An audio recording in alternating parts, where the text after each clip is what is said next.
Barrister Asaduddin Owaisi साहब ने तो उत्तर प्रदेश में आने का ऐलान कर दिया है और यह भी ऐलान कर दिया है कि ज्यादा से ज्यादा सीटें लड़ेंगे। हो सकता है कि 100% सीटें उत्तर प्रदेश में इस बार लड़ी जाएं। हमारा फोकस बिल्कुल नहीं है कि हम इस बात की तवज्जो दें सरकार किसकी बनेगी। हमारा फोकस है दबे कुचले और पिछड़े वर्ग को आगे लाना। हमारा फोकस है अपनी आवाज को मजबूत करना। हमारा फोकस है कल को मजबूत करना। सरकारें तो दूसरी पार्टियां न पहले बदल पाई और आगे का भी अल्लाह मालिक है। ना हमें इस बात से मतलब है कि हमारे बारे में कोई क्या सोचता है, ना हमें इस बात से मतलब है कि कल क्या अंजाम होने वाला है। हमें केवल अपनी आवाज को मजबूत करना है। तो बैरिस्टर असदुद्दीन ओवैसी साहब ने यह ऐलान कर चुके हैं कि मैं उत्तर प्रदेश में मजबूती के साथ लड़ूंगा। हमें इस बात पर ध्यान देना है और बैरिस्टर साहब के हाथों को मजबूत करना है। अखिलेश यादव सिर्फ यही कह रहे हैं मसूद आलम से कि मसूद आलम तुम दरी बिछाओ और नारा लगाओ कि भैया तुझ पे जवानी कुर्बान। मैं आपसे अपील कर रहा हूं कि अब आप दरी नहीं बिछाएंगे इंशाअल्लाह ताला। अब आप अपनी जवानी को कुर्बान नहीं करेंगे। अब इंशाअल्लाह ओवैसी अपने आप को आप पर कुर्बान कर देगा आपकी हिस्सेदारी की लड़ाई लड़ने के लिए। अखिलेश यादव से किसी मीडिया के चैनल ने जाकर पूछा, बताइए कर्नाटका में जो हिजाब और निकाब का मसला चल रहा है उस पर आप क्या बोलेंगे, टिप्पणी करेंगे? तो अखिलेश यादव ने कहा सुनाई नहीं दे रहा है। अखिलेश यादव से जब पूछा गया मुस्लिम मतदान तो अखिलेश यादव ने कहा कुछ भी नहीं सुनाई दे रहा है। जब अखिलेश यादव हिजाब और निकाब पर कुछ नहीं बोलना चाहते हैं, जब आपके वोट के ऊपर नहीं बोलना चाहते, और अखिलेश यादव सिर्फ यही कह रहे हैं मसूद आलम से कि मसूद आलम तुम दरी बिछाओ और नारा लगाओ कि भैया तुझ पे जवानी कुर्बान। मैं आपसे अपील कर रहा हूं कि अब आप दरी नहीं बिछाएंगे इंशाअल्लाह ताला। अब आप अपनी जवानी को कुर्बान नहीं करेंगे। अब इंशाअल्लाह ओवैसी अपने आप को आप पर कुर्बान कर देगा आपकी हिस्सेदारी की लड़ाई लड़ने के लिए। आपने बरसों समाजवादी के लिए अपनी जवानियों को कुर्बान किया, मगर नतीजा क्या निकला? मैं आपसे अपील करने आया हूं कि पहचानिए दोस्त को और दुश्मन को। जो दोस्त तुम्हारा दुश्मन है उसको पहचानिए आप। ये कब तक आप एक तरफा मोहब्बत करेंगे समाजवादी से? कब तक एक तरफा मोहब्बत करेंगे? मोहब्बत तो दो तरफ से होनी चाहिए, मोहब्बत दो तरफ से होनी चाहिए, मगर ये आप एक तरफा मोहब्बत कर रहे हैं। याद रखो लैला मजनू की दास्तान मशहूर इसलिए हुई क्योंकि लैला भी मोहब्बत करती थी और मजनू भी लैला से मोहब्बत करता था। मगर अखिलेश यादव ये बोल रहे कि तू मुझसे मोहब्बत कर, मैं तुझसे नफरत करूंगा।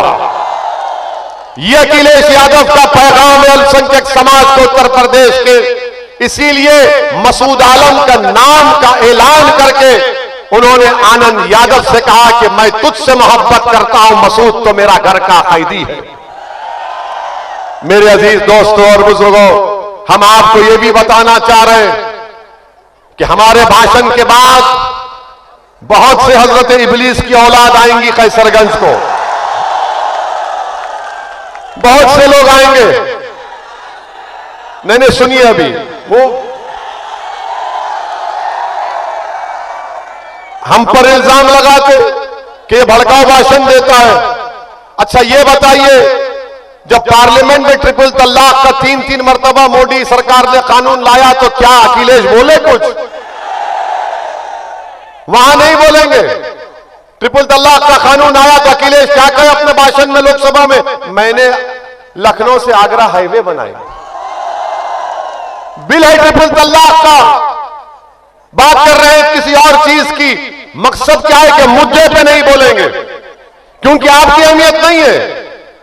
अच्छा, जब हम पर इल्जाम लगता है कि ओवैसी भड़काऊ भाषण देता, ओवैसी नौजवानों को जज्बाती बनाता है, अरे मैं तो भारत की जमहूरियत को मजबूत कर रहा हूं, भारत के लोकतंत्र में लोगों को और एतमाद पैदा कर रहा हूं, और मैं सलाम करता हूं इन जज्बाती नौजवानों के मां और बाप को कि उन्होंने तुमको जज्बाती बनाया। जज्बाती होना कोई गुनाह नहीं है, जज्बाती होना जरूरी है। अगर कोई गरीब पर जुल्म हो रहा और आपके दिल में तकलीफ ना हो तो वो मुर्दार कहलाता है। अगर किसी के आंख से आंसू बह रहा है, आप उसके आंसू नहीं पहुंचेंगे तो क्या जज्बात है? जिंदगी का नाम जज्बात है, याद रखो। अगर तुम मर जाओगे तो फिर क्या तुम में और मुर्दार में क्या फर्क रहेगा? अगर नौजवान ओवैसी की भाषण को सुनकर जज्बाती होते हैं तो मैं कहूंगा कि संविधान पर इनका टूट भरोसा है जिसको बाबा साहेब अंबेडकर ने बनाया था। जज्बात को जिंदा रखो, बगैर जज्बात के तुम अपनी मंजिलों को नहीं पा सकोगे। जज्बात ही रहेंगे जो तुमको इस मंजिल की तरफ लेकर जाएंगे। क्योंकि अगर तुम दिमाग से पूछोगे तो दिमाग बोलेगा प्यारे सफर लंबा है, दिल से पूछोगे तो दिल बोलेगा जब प्यार किया तो डरना क्या, आगे बढ़। मेरे अजीज दोस्तों और बुजुर्गों, हम आपको बताना चाहते हैं कि समाजवादी पार्टी के जितने चमचे हैं यहां पर, यानी इस विधानसभा में हमारे जाने के बाद, हमारे यहां से जाने के बाद कल सुबह से ड्यूटी लग जाएगी इन लोगों को। वो आपके घर में, आपके मोहल्ले में, आपकी मस्जिद में, आपकी इबादत गांव में आकर बोलेंगे ना ना, उसकी बातों का भरोसा नहीं करना, बीजेपी को हराना है।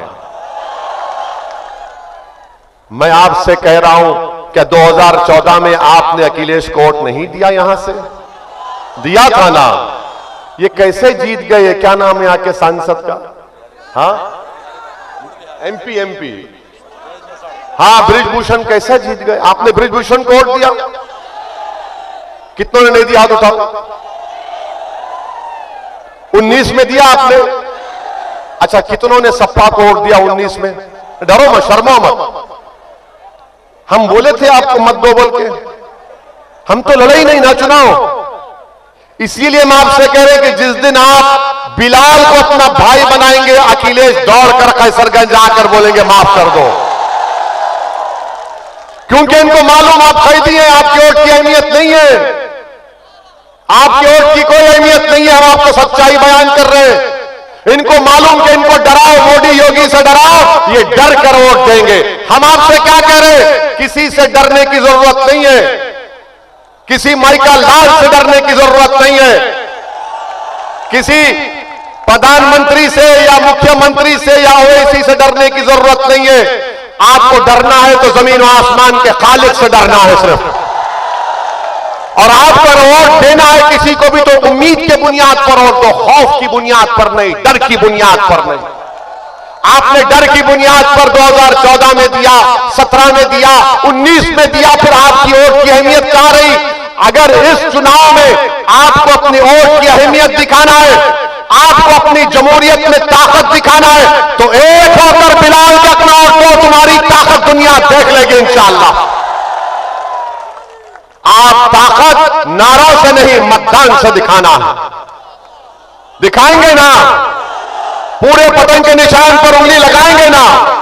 मेरी मां और बहनें भी हाथ उठाकर बता दें कि पतंग के निशान पर। अब देखो हमारी गयूर मां और बहनों ने हाथ उठा दिया।